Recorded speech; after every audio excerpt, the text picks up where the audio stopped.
The following program, Live and Learn, is made possible by Aging Partners. Find out more on their website. Hello, everyone, and welcome to Live and Learn. I'm your host, Jerry Renaud. There's a changing of the guard at the University of Nebraska-Lincoln. Chancellor Ronnie Green has decided he's going to retire. He's agreed to come by and talk to us and talk about his time at the university. Don't go away. Hi everybody, this is Kim Hachio. Welcome to Live and Learn. My segment today is with Elkent Wagamot from the Lincoln Journal-Star, and we're going to be talking about the live music scene in Lincoln. Stay tuned, it should be great. Hello, I'm Julie Masters. Supporting families during the loss of a loved one can be a rewarding and meaningful experience. Joining me today is Steve Olson, a licensed funeral director for Roper & Sons in Lincoln and surrounding areas. He will offer his perspective on the value of ceremonies of separation. Stay tuned. When making charitable contributions, we want to have the greatest impact that we can. I'm Doug Jost, host of Live and Learn. Today we'll talk about establishing your legacy and the tools you have available in your philanthropy planning. Stay tuned for a very interesting and insightful discussion. This and more on today's Live and Learn. Hello, everyone, and welcome to Live and Learn. I am your host, Jerry Renaud. We have a very special guest with us today. It is the Chancellor from the University of Nebraska-Lincoln. Not much longer, but still today is still the Chancellor at UNL, Ronnie Green. He has announced his retirement. He's going to be moving on and doing all kinds of wonderful things, and we thought it might be nice if he'd come by for a little retrospective of his time in Lincoln at the university. Chancellor, thank you so much for taking the time to come by. Well, it's great to be here, Jerry. It's always great to see you, and wonderful to have the chance to talk. It gives me the great opportunity to tell you I loved working with you as Chancellor. I think the university is going to miss you greatly. So I just wanted to at least be able to say that to you, that I thought you did just a fabulous job. Thank you. I appreciate that very much. Okay, let's start. We'll drift back in time. Maybe the powers that be can play some harp music and we can sort of fade in and out like we're drifting back in. Sort of three times that I think are interesting in your past that involved Lincoln. First one was back in 1986 when you came to work on a doctorate. Mm-hmm. That's right. I first came to Lincoln to live in Lincoln in the fall of 1985, actually. Started in a PhD program on East Campus, studying animal breeding and genetics. Had the opportunity to come here to work with my mentor, named Gordon Dickerson, who was the world-leading animal geneticist in the world, anywhere in the world. He worked with all of the major animal species during his career, and I had the opportunity to come here and be his last doctoral student before he retired. And it was a real privilege to have had that chance. But I remember well coming to Lincoln and settling in August 1985. Now, you're a cow guy, right? That's correct. I always, some people take a little offense at that, but I have a good friend, Homer Buell. I know you know Homer. Sure. And he used to tell me that all the time. I'd say, well, I'm a cow guy, you know? Yeah. So you were a cow guy. We were at a dinner one time, and we sat at a table, everybody ordered, and you were the only one that ordered steak. Yeah, no, I'm definitely a cattle guy for sure. I resonate really well with Homer, who's a good friend, a dear friend of mine, and have been involved with the cattle industry really all of my life. Grew up in the cattle industry, did my education around the cattle industry, and served as a college professor for and with the cattle industry. So very definitely, I'm a cow guy. So you got the PhD, you went into academia, and you were there for a while, and I think you found that enjoyable, but then you got an offer to go into private business. And so you went to work for Pfizer for quite a while. Yeah, well, I actually left academia. You know, I went to grad school with the intent that I was going to be a university professor, researcher, and educator, and had the good opportunity to do that at two different institutions for about 13, 14 years after I finished my doctoral work here. And the opportunity came along in 2000. So hard for me to believe that's almost 25 years ago now, but in the year 2000, to join a new startup company that was forming at the time to innovate the beef industry and the beef supply chain and the way it was developed, including genetics and branded product development for one of the major retailers. So I actually left the university. At the time I was at Colorado State University on the faculty there, and left my tenured faculty position and gave that up to go down this path of really building this company and helping to build that company. That morphed into a 10-year period of time from 2000 to 2010 when I was in that role for a period of years, then with the U.S. government, the U.S. Department of Agriculture, leading the research efforts for animal science and animal production nationally in the federal lab system, and then to Pfizer, where Pfizer was interested in developing a new business unit in their animal health business at the time around the use of genomics and genetics for the livestock industries around the world. And so I was there in that capacity as well. Okay, so we've gotten to 2010. You pick up the phone one day and somebody says, gee, how would you like to come to Nebraska and head up IANR? Now it appeared from looking at some other interviews that you've done, just slightly reluctant. Maybe that's not the right word. I would say reluctant is a good word to describe that. You know, as I said, I'd left academia 10 years earlier as a faculty member and doing research in beef cattle breeding and genetics and doing that work and loving that work. But I had been in the private sector and in the government sector for a decade and really had no intention of coming back to the academic world. And as I mentioned, I was at Pfizer. I was building this new business unit with Pfizer all over the world. We had labs in, I think, 8 countries around the world at that point in time. And INR, the Institute of Ag and Natural Resources here at the University of Nebraska, from which I am an alum, right, is where I did my doctoral work, was in the process of a leadership transition in the vice chancellor level. And I was encouraged by colleagues, right, both on the faculty and alums across the Institute to look at that position. They really, you know, I guess coerced me pretty strongly, including Homer Buell, who you mentioned earlier, to take a look at that opportunity. And I was pretty reluctant. I didn't really think I had served in a leadership role in the land-grant university system. I've been a faculty member, but I had not really served as a department head or a dean or in leadership roles that you typically would serve in prior to coming into a role like that. And I was kind of having the time of my life in Pfizer, right? Building this new entity for Pfizer and building the team of people around the world to do that. So I was hesitant, but I will say that ultimately I was strongly encouraged to look at it by colleagues and by leaders here at the University of Nebraska. When I did take a serious look at it, it was very apparent to me that it was a good fit for me and it was the right thing for me to do at that point in my career. Our family actually lived in Nebraska at that point in time. I was commuting around the world with Pfizer, and so we were already located here about 90 miles west in a small town in Sutton, Nebraska. That part was the easy part. The harder part was coming back to the academic world, you know, as a non-practicing academic for the last 10 years. But I will forever look back on that decision as one of the best decisions that I ever made. Well, I would agree. It was a great decision. You had lots of great ideas and plans and things you wanted to do. Let's brag for just a minute. There are 2 things that happened during your time there, and I don't know whether you were in starting these things, but 2 really big ones, the Water for Food Institute and Innovation Campus. So I just think that Water for Food Institute is, it's changed the world. Well, I arrived, Jerry, in the Vice Chancellor role at INR in July of 2010.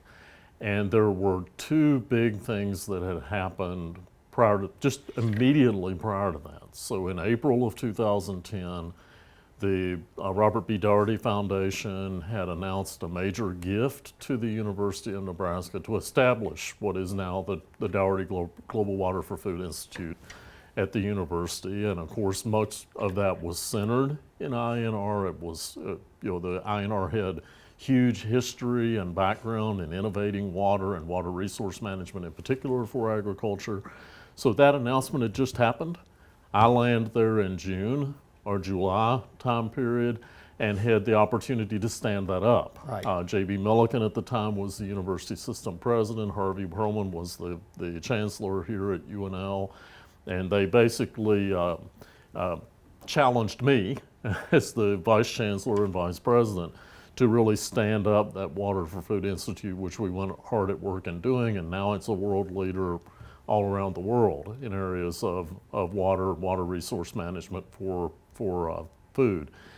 The other was a gift announcement also in April of 2010 by Paul Engler, famed cattle feeder in Texas, alum of the university, that announced a $20 million gift to establish the Engler Agribusiness Entrepreneurship Program that was also like that. Had the opportunity to step in and stand that up from the ground up.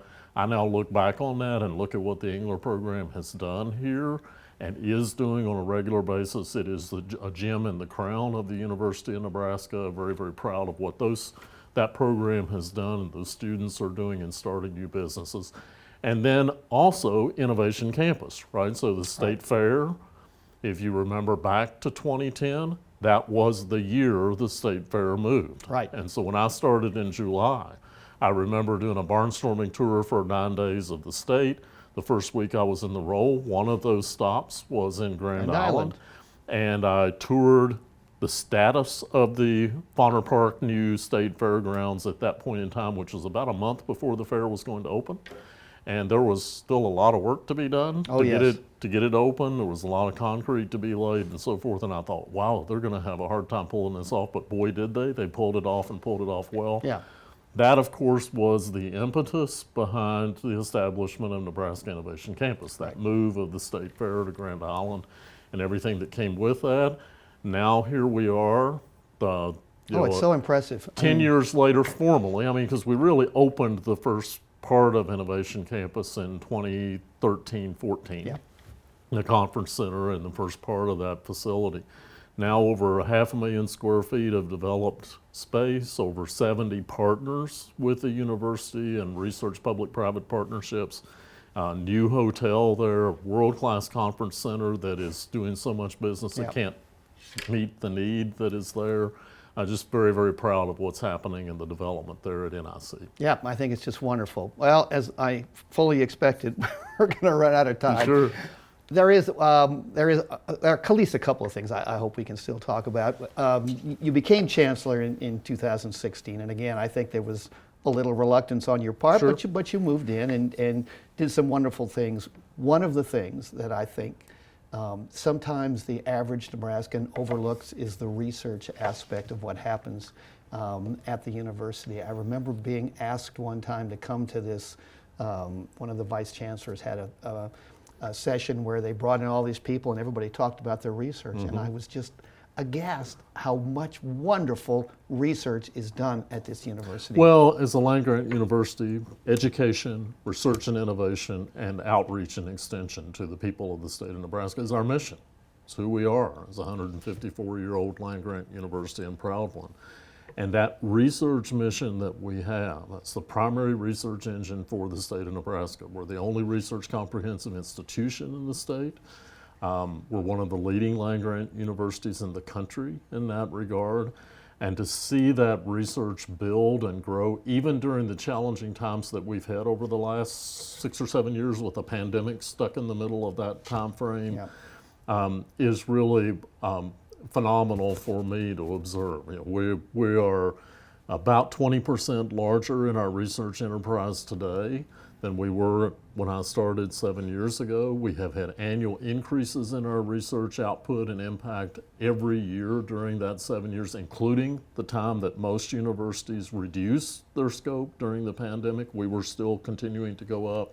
6% increase this past year to $341 million in research expenditures for the university in that time. And we're world leaders in so many fields, Jerry. I could rep off for you that Nebraskans should be proud of. Oh, yes. Not just in the ag and food space, where Right. we often hear about the university's leadership role internationally, but in early childhood development, in quantum mechanics, Right. in material sciences and nanosciences and digital research in the humanities. The list is very, very long and broad. for what the institution's worldwide renown really is. And where are we going with this? Just philosophically, just briefly, because the president, not the current one, but the one before that, came to an academic senate meeting one time and said, in 10 years, 25% of all colleges and universities are going to shutter their doors.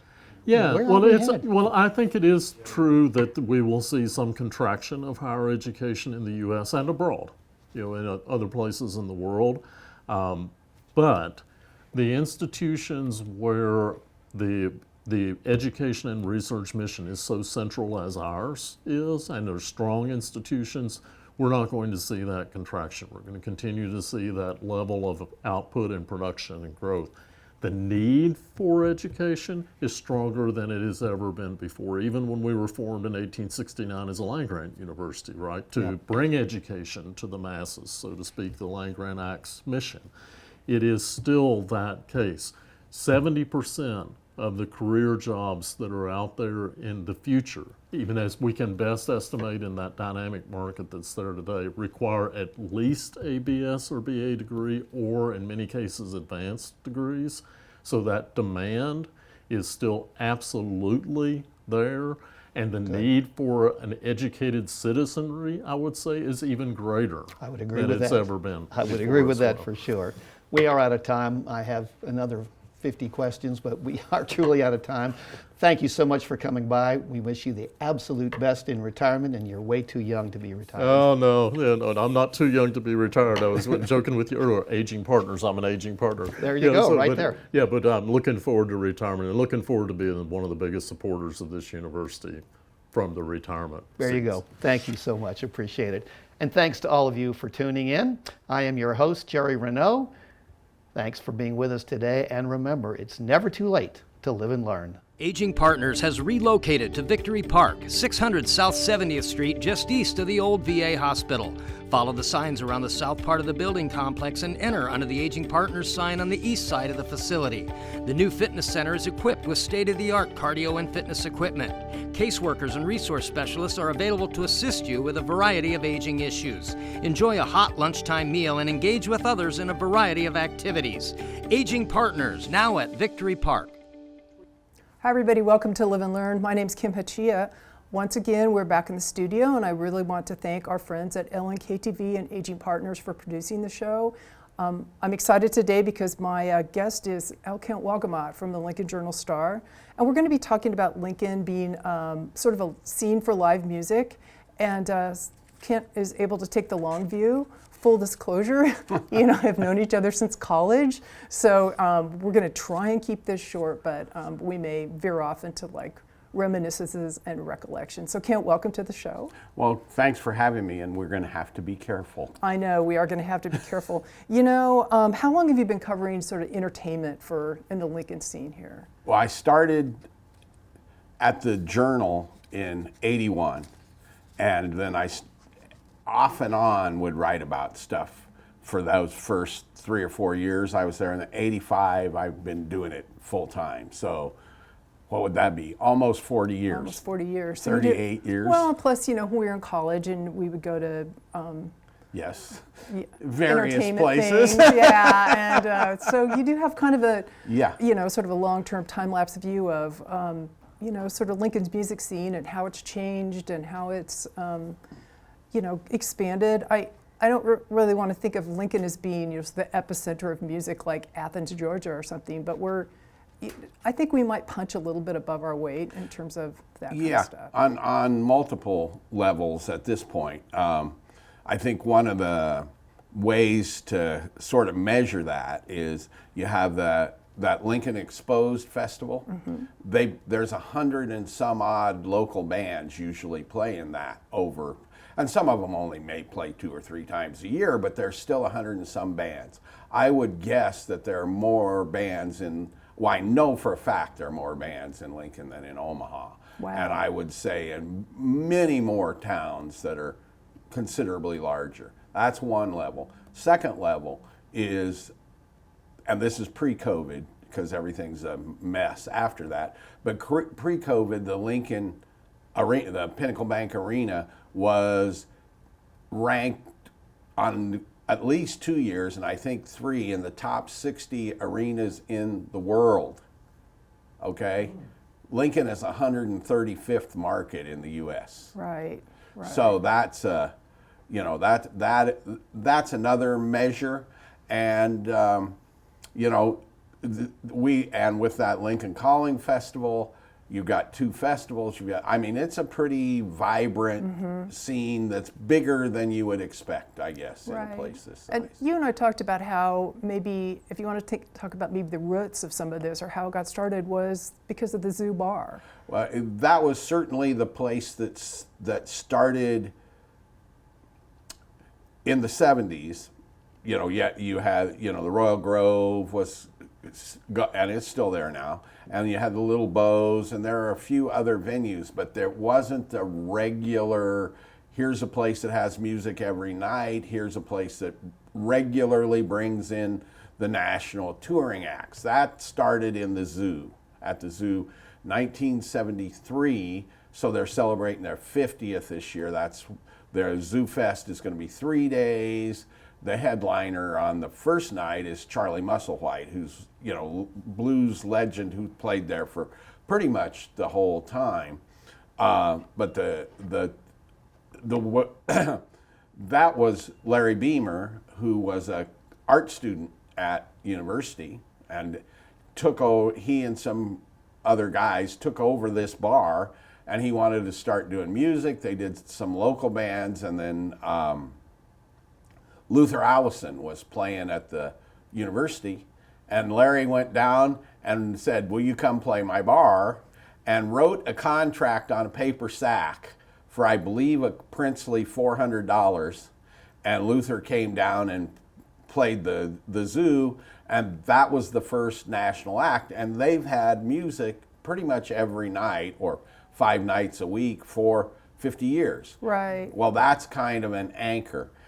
Shortly thereafter, the Drumstick converted from just being your basic fried chicken restaurant to chicken restaurant by day, rock club by night. And because of the routing, they were able to get all, REM replacements, just go down the list of those bands that toured in the early to mid 80s were playing there. And what that also does is provide a place to develop the local scene. So you had local bands playing as well, either open or they'd have nights. So you had somebody like Charlie Burton that would play 3 nights there and 3 nights at the zoo. And that, that continued. And so you developed some bands here that would go out nationally. And Charlie was one. And then in the 80s, you had... early 90s, you had Mercy Rule and the Millions, and today you have Andrea Von Kampen is out there, and Roz Schlesinger, Black Bloc. There are several Lincoln people that tour internationally. Right. So that's how that develops. Right. Is it a different kind of audience now? I mean, what kind of audiences still go to the Zoo Bar? Is it just the geezers like us, or is there a new younger group that's coming up? Both. Okay. What you have, and this is interesting. One of the things that you learn over the years, and this is particularly pronounced at like Pinewood, where you can see a different audience for every different kind of music. Well, at the Zoo Bar particularly, yet the blues acts, more traditional, are going to draw old folks like us. But they run some, like they have country nights, and they have, they have jam bands. They have those, and those will draw a little younger audience. It's just, the idea that there's this monolithic audience is just wrong.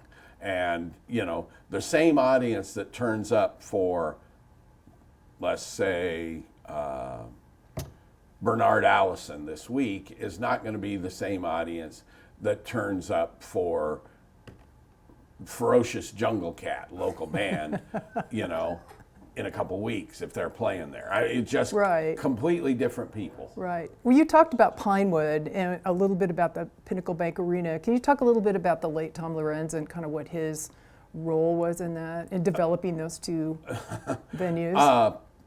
He did it, essentially. Yeah. Tom, in the full disclosure part of things here, you know, in the journalism trade, you're not supposed to become friends with your sources, right? Impossible not to become Tom Lorenz's friend if you ever met him. So I was pretty good friends with Tom, like talk on the phone a couple times a week. So back in the 90s, I guess it would be, early 2000s, before every show at Pershing, I'd go in and he had computer programs on his, you know, this is before the internet that had, here are all the bands that are going to tour, here's how much they cost, here's the size of room they need to play. And we'd sit and look at those, and Pershing just wasn't big enough. Right. And so he started, and people started talking about building the arena. In between the time that the arena stuff happened, they managed to persuade the city council to allow them to sell beer at Pinewood, which started the Pinewood series, which is now 12, I believe, years old, or 13, 12 or 13. And what happened there then was it was very well received, but the facility was basically a stage in the park. Right. And if you were ever out there in the backstage, it was completely, you know, there was an old trailer and rotten dress. So they have, through Tom's leadership and the money from the Visitors Fund, have pretty much transformed it into a, you know, top grade little amphitheater, a boutique amphitheater, Right. I believe they call it. Right. And look at the lineup of people they've had out there. And all of this was steady work on the part of Tom and, you know, and other people, but he really was kind of the driving force, and they did it right. In the construction of the arena, they built it correctly. That's one of the reasons why acts enjoy coming here. It's still 10 years after it opened. It's 10 year in this fall. Almost a state-of-the-art place, and it's easy to get in and out of, good crew, blah, blah, blah.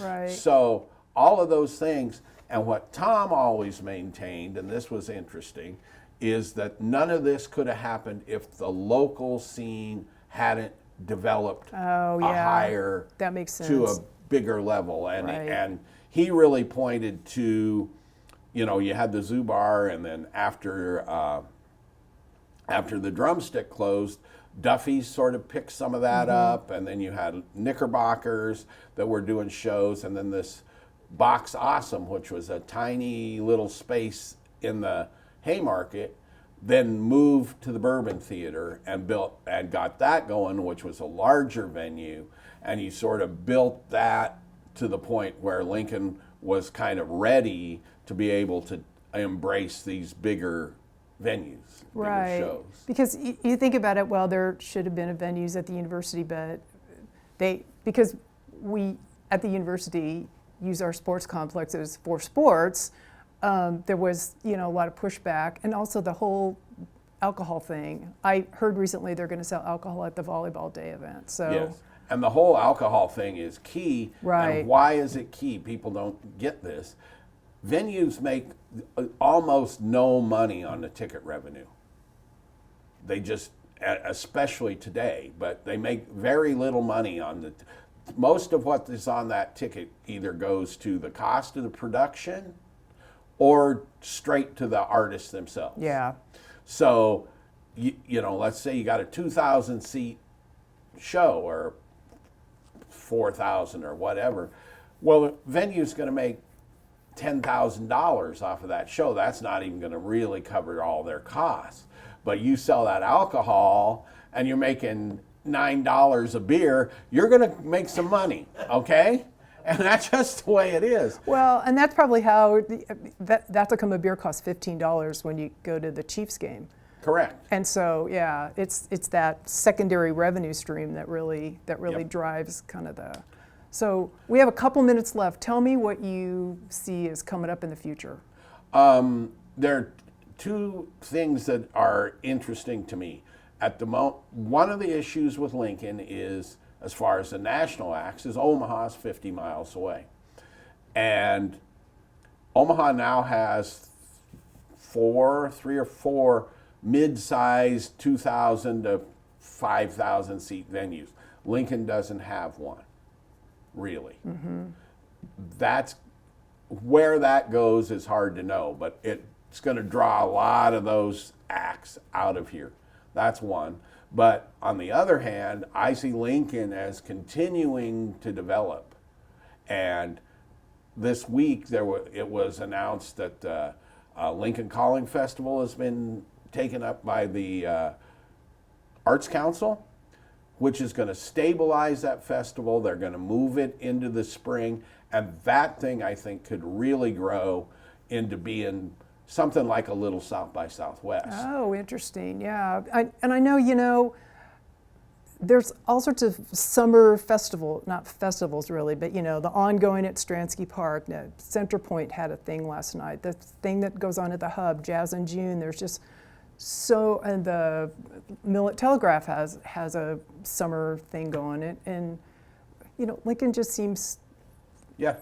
We're growing. Yes, and I forgot to say that here's the other thing that's interesting, okay? I was told years ago that when a community hits 250,000, that's when all of this kind of transformation takes place. You go back and you start looking at the big step forward in Lincoln, came right after Lincoln, and you can count Waverly and Seward, whatever. 250,000. They hit the mark and it all starts to happen. That seems to be like the magical number for everything, but Kent, we are out of time. And obviously you and I could talk for a lot longer than that, but I thank you for being my guest. We'll try and have you on again and we'll talk about more arts things in Lincoln, and I really appreciate you being here today. Well, thanks, Chris. It's great, and I'll come back anytime. Yeah, great. I want to remind our guests it's never too late to live and learn about the music scene in Lincoln. Hi, everyone. I'm Julie Masters, and welcome to Live and Learn. Cremation or earth burial? A question worth considering. Joining me today is Steve Olson. Steve is a 47-year veteran of the funeral industry. Steve, welcome. Well, thank you. Oh, glad so to be here. Well, delighted to have you here, Steve. You're a good soul. Thank you. Steve, in Thomas Adig's book, The Heart of Grief, he talks about the value of ceremonies of separation, the value of funerals or memorial services.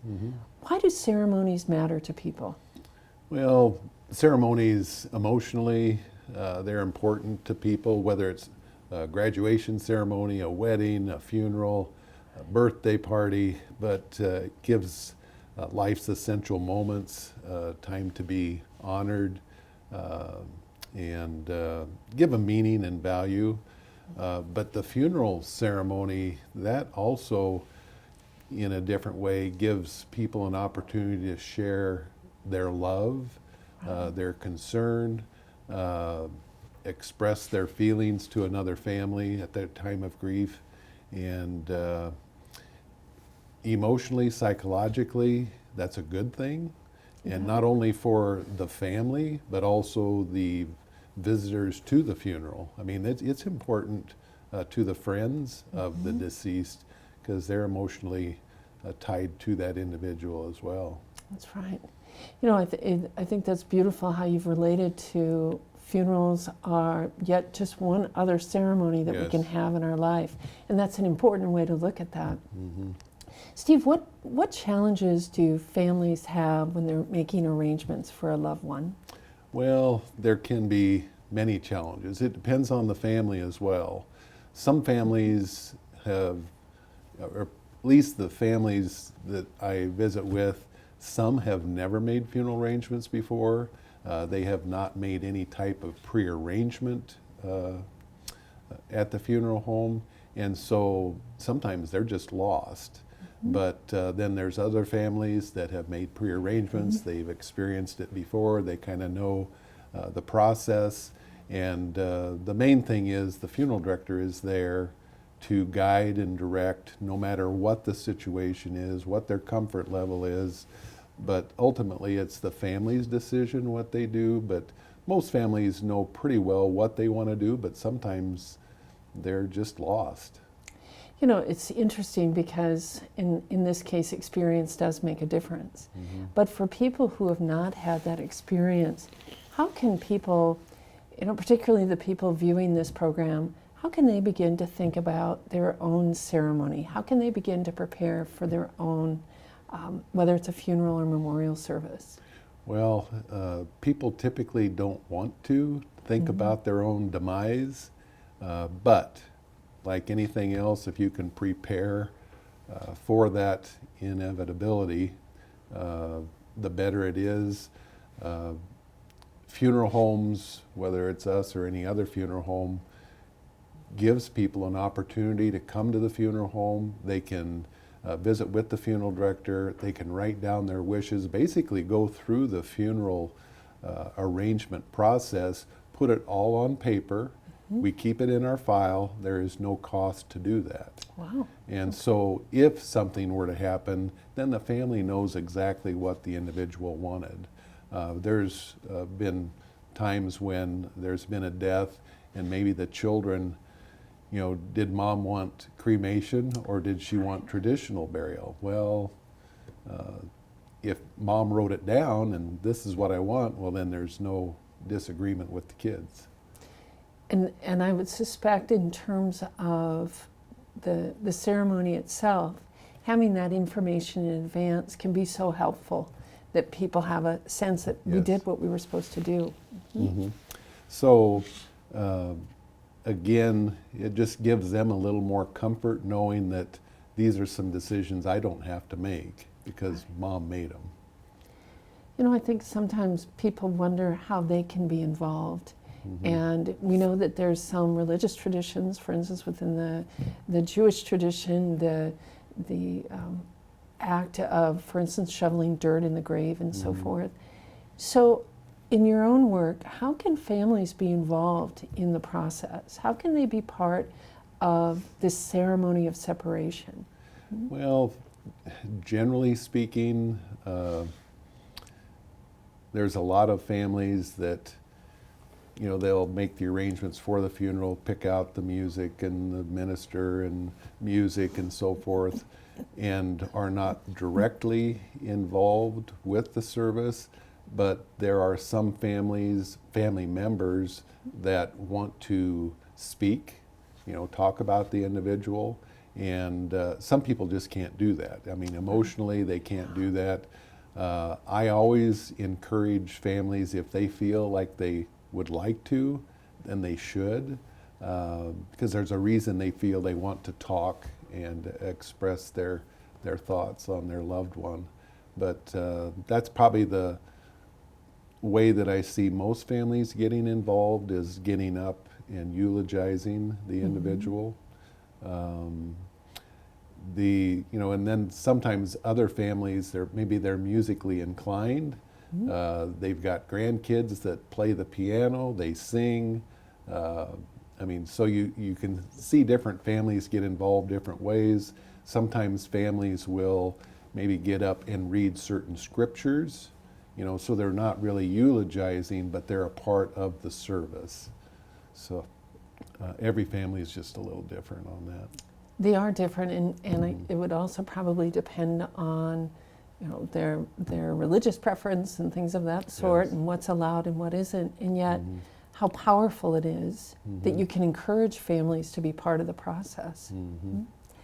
Steve, so we've been talking about funerals and we've been talking about memorial services, and can you talk about what is the difference between those two? When I mean, generally a funeral service is a service, you know, there's been a death and you have a service for that individual, but I tend to think of it as a memorial service is where the body is not present. Okay. You know, typically there's cremation or the urn sometimes isn't even there. And then a funeral service, I tend to think of there's a body, a casket involved with that service. So that's how I kind of consider a funeral service and a memorial service.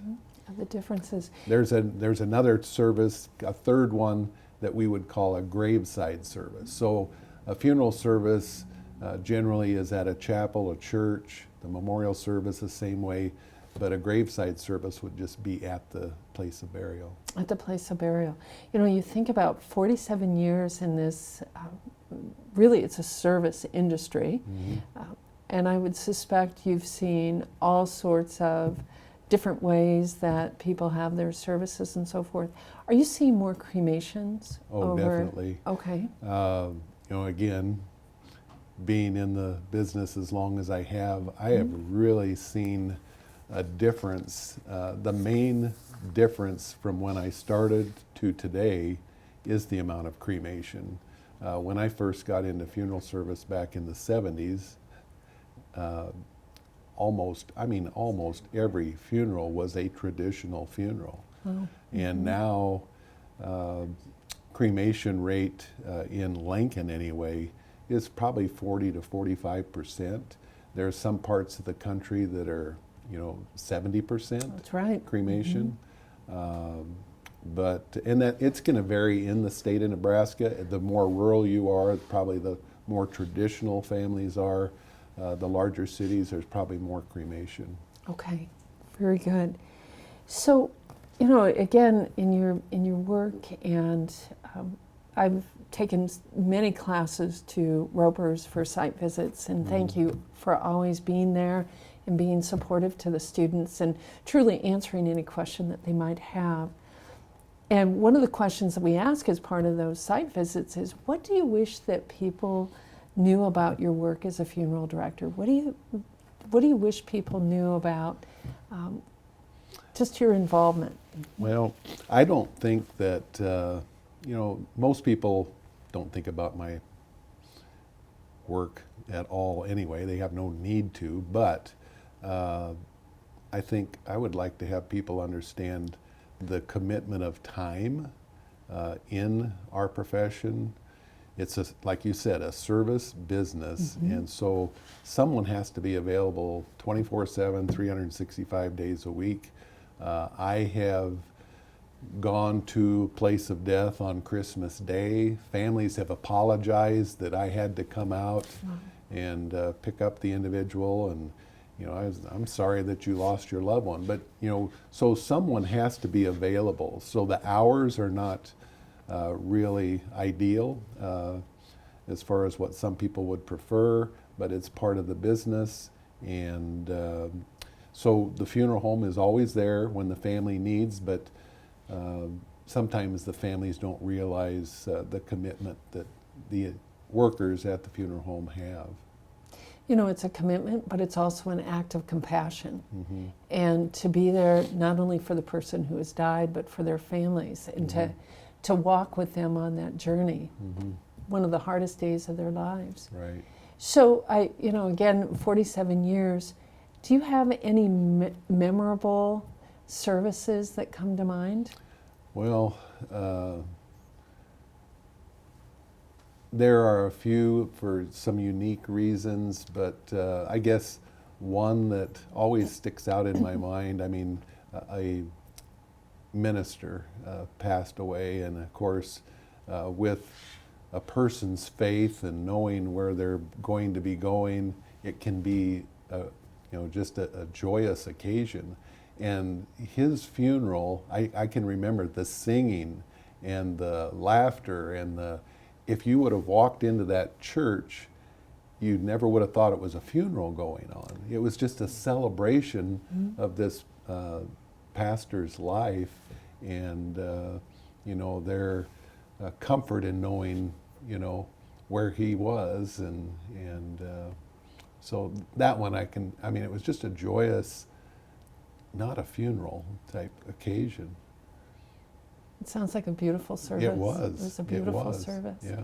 So Steve, a question that I'm asking of all the guests is, what brings you hope? My faith brings me hope. Being in funeral service, excuse me, being in funeral service, you can see where life can be taken away from you at a moment's notice. Sometimes it's things you do, sometimes it's you have no control over what happens. And I just feel like an individual should, seize the day, enjoy the time you have, because it can be taken from you. You can't assume that you have tomorrow. And also, I have, my faith in God, and the comfort that I have from that, and then I just enjoy serving. That's just kind of a gift I have, and just want to try and help other people while I'm here, especially through the funeral. I mean, that's what I'm for. So. Well, Steve Olson, thank you so very much for being with us. And to our viewers, remember, it's never too late to live and learn. Aging Partners has relocated to Victory Park, 600 South 70th Street, just east of the old VA hospital. Follow the signs around the south part of the building complex and enter under the Aging Partners sign on the east side of the facility. The new fitness center is equipped with state-of-the-art cardio and fitness equipment. Caseworkers and resource specialists are available to assist you with a variety of aging issues. Enjoy a hot lunchtime meal and engage with others in a variety of activities. Aging Partners, now at Victory Park. Welcome to Live and Learn. When we give a charitable donation, we want to have the greatest impact that we can, and that involves planning your philanthropy. I'm Doug Jose. Welcome to Live and Learn. My guest today is Alec Gorinsky, who's president of the Lincoln Community Foundation. Welcome, Alec, to our program. Thank you. I'm glad to be here, and I'm glad to talk about generosity. Let's talk about philanthropic planning. It's a little bit like career planning in my mind. We have to decide what motivates us and what our goals are. Where's a good place to start when people are thinking about what they want to do in terms of giving? Sure thing. As we look across our community and we learn about the things that are happening in our community, I think it's important to ask ourselves two questions. One question is, what troubles me? Certainly every community has great things, but there are certain challenges that exist in our community. And if something troubles you, if something bothers you, that's an indication that maybe that's a place that's worthy of your support and worthy of your investment. And the second question is, as you become aware of the solutions to those problems ask yourself, what inspires me? And so wherever the answers to those two questions lead you is oftentimes where your heart is telling you to give.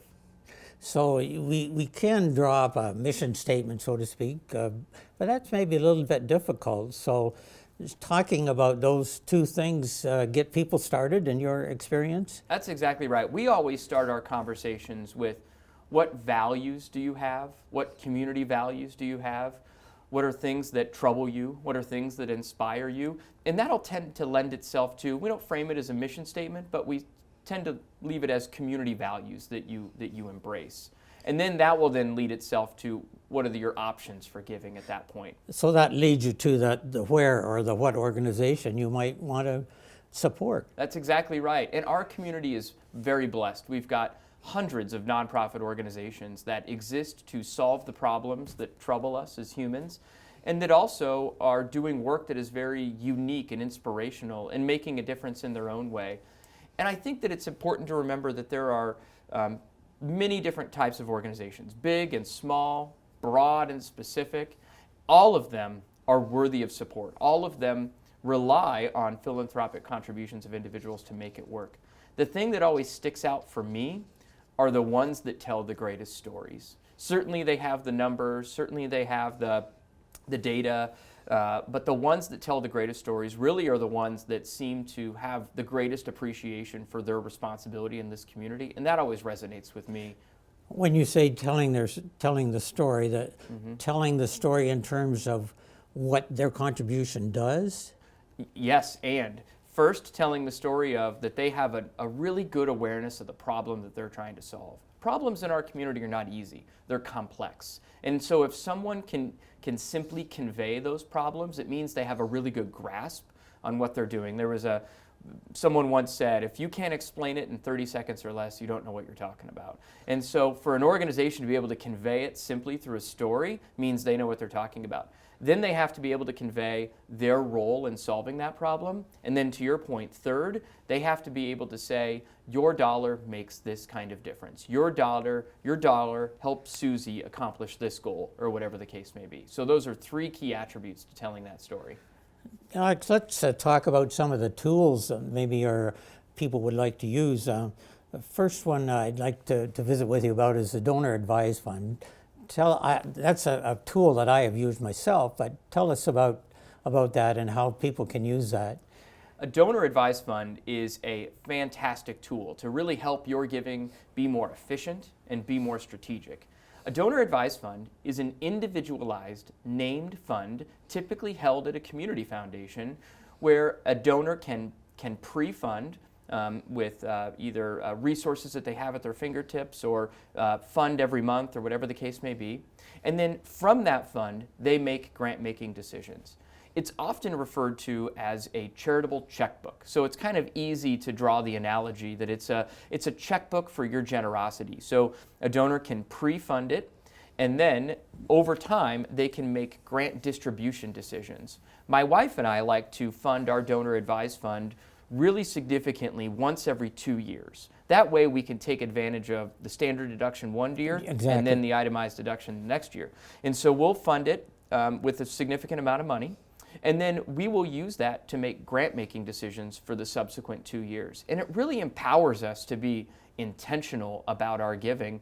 And it also feels really good that when we give, it comes in the name of our named charitable fund. It feels professional and intentional and strategic. Yeah, the way I like to use it is if things come up that maybe you have time to think about in the future, what you want to contribute to. Another tool, though, is the qualified charitable contribution related to IRAs. Tell us about that. That is a really important tool for giving, particularly when you go above the age 70 and a half. A donor advised fund maybe doesn't make that much sense anymore, because if you have an IRA with a required minimum distribution, using you can make charitable contributions out of your IRA, up to $100,000 per year to your chosen charitable organizations. So IRA qualified charitable distributions are really great ways to fund a legacy plan, for example. So let's say you've identified a cause that you care about, or a specific organization or set of organizations that you care about. And you want to assure that those organizations are the beneficiaries of your funding in perpetuity or over an extended period of time. And so oftentimes what we encourage folks to do is establish a named endowed fund, named for themselves, named for a loved one, named for a cause that they care about. Mm-hmm. And then they can seed that fund with their qualified charitable distribution each year for the remainder of their life, knowing that that endowment then will sustain support for that cause indefinitely, or sustain their support for that organization indefinitely. So using qualified charitable distributions to fund an endowment is a really impactful way to not only be strategic and intentional about your giving, but also ensure that your gift stands the test of time. We've talked a little bit about local organizations and local needs. Let's talk a little bit more about that. Recently was the Give to Lincoln Day, which is a once-a-year program. Really, it involves the whole county. Tell us a little bit about that. How many organizations are involved, and the scope of the giving involved?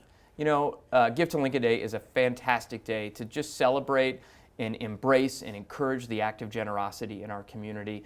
And I'll just take a step back and say that the purpose of the Lincoln Community Foundation is to inspire our community to give, act, and lead. And we recognize that anybody should have the opportunity to be a philanthropist, and therefore we should have somebody for everyone. So whether it's an endowed fund where you can make significant contributions to sustain giving over a period of time, or other more accessible giving tools. And that's where Give to Lincoln Day came in for us. Give to Lincoln Day is our way of demonstrating that anyone in our community can be a philanthropist. So now in its 12th year, Give to Lincoln Day has contributed over $57 million to organizations that are providing benefits and programs and services for the benefit of people in Lincoln, Lancaster County. This past year, there were over 460 organizations that participated in Give to Lincoln Day and collectively raised about $7.5 million. And the thing that is more important than that total amount raised is the amounts raised by any one organization. So many nonprofits tell me that they budget for the amounts that they anticipate receiving through Give to Lincoln Day. So it's become not only a powerful tool to celebrate and promote the act of giving, but every nonprofit has come to really rely on the resources that they generate from Give to Lincoln Day. It's a great event. The other aspect about that is the matching situation, and maybe there are other opportunities in philanthropy where someone will provide a challenge or a matching fund, but in other words, in this situation with Give to Lincoln Day, you increase your giving because you have, what was it, a $500,000 was put up as a challenge? That's exactly right. Give to Lincoln Day includes a $500,000 matching fund so that every organization who participates in Give to Lincoln Day and receives donations gets their proportional share of that match fund. And that seems to be a real carrot for people to give. Other programs at the Community Foundation have been incentivized through a match fund. We've had match funds to open donor-advised funds, or we've had match funds to establish endowments. And they're real carrots, they're real motivators for people to give. And what's great is the people that establish and fund those match funds, what motivates them is the act of giving. Some people give for a cause. We've identified a few donors who are so inspired by the act of giving that they want everybody to benefit and enjoy and experience what it's like to give. And so they've established those kind of match funds for us. And so they're a real powerful tool, and we'll continue to make them a part of our offering. Now, like when we think about the legacy that we want to leave, what are 2 or 3 points that you emphasize when you visit with potential donors? You know, I often try to frame it this way. If you could live your life over again, what problem would you solve? Because effectively, when you talk about establishing a legacy, you're supporting your community in perpetuity for the next lifetime, and a lifetime after that, and a lifetime after that, and on and on and on. And so forever's a long time. And so it's really important to be thoughtful about how you want to fulfill your charitable legacy in partnership with someone like a community foundation. So if you could live your life over again, what problem would you solve? Because when you establish an endowment, for example, for a cause or an organization, that's really what you're doing. You're living your lifetime over again and using the resources that you generated within your life in order to solve a problem into perpetuity. And so that's a really important both philosophical question, but it's also a question that leads you down a path that gets you to a tangible and specific thing in a tangible and specific way to fulfill your legacy. And we love having conversations with donors and with partners that way, because it really helps people generate the appreciation of the power that they have to influence positive change in our community. And doing that, the how part is just establishing those values and then trying to make a fit for what you want to do. That's exactly right. The very first question we ask people is, what do you want to do with your money that's meaningful to you? We'll worry about the nuts and bolts of it later. Okay. We'll worry about the mechanics of it later. There's tons of complex charitable tools out there that serve our communities well and that serve the donors well from tax standpoints and things of that nature. We'll get to that, but let's first figure out what makes you tick. And our team of philanthropic advisors are experts at having those conversations.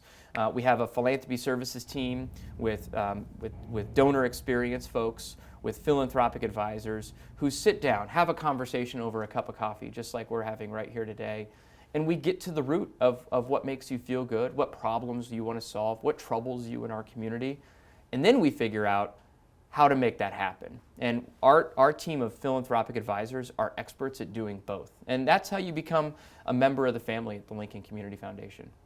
I like this very interesting conversation, and thanks a lot for sharing your insights and what's happening with the Lincoln Community Foundation. I'm really pleased to be here, and I thank you for the opportunity. Remember, it's never too late to live and learn and plan for your philanthropy program.